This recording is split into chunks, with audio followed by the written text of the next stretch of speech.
বাংলাদেশ সহ ৭৫ দেশের নাগরিকদের অভিবাসী ভিসা স্থগিতের নীতি বাতিল করেছে যুক্তরাষ্ট্রের একটি আদালত। শুক্রবার ম্যানহান্টের ডিস্ট্রিক্ট জজ গ্যানেট ভার্গাস এই রায় দেন। তিনি বলেন, ট্রাম্প প্রশাসনের জানুয়ারিতে নেওয়া এই নীতি স্পষ্টতই বেআইনি এবং কেন্দ্রীয় অভিবাসন আইনের পরিপন্থী।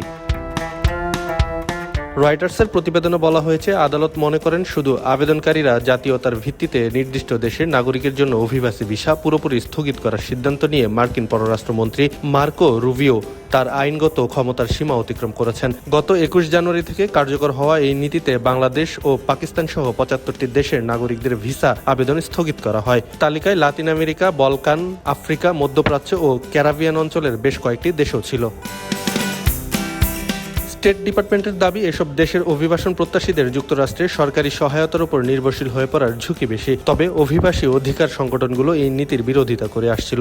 দুটি অভিবাসী অধিকার সংগঠন এবং ক্ষতিগ্রস্ত দেশগুলোর নাগরিকদের পক্ষে ভিসা আবেদনকারী মার্কিন নাগরিকদের করা মামলার পর আদালত এই রায় দেন। রায়ের বিষয়ে মার্কিন পররাষ্ট্র মন্ত্রণালয় তাৎক্ষণিক কোনো মন্তব্য করেনি। তবে আদালতের এই সিদ্ধান্ত ট্রাম্প প্রশাসনের কঠোর অভিবাসী নীতির ক্ষেত্রে বড় আইনি ধাক্কা হিসাবে দেখা হচ্ছে। আব্দুল বাকি, খবরের কাগজ। খবরের কাগজ, নিখাত, নির্ভীক, নিরপেক্ষ।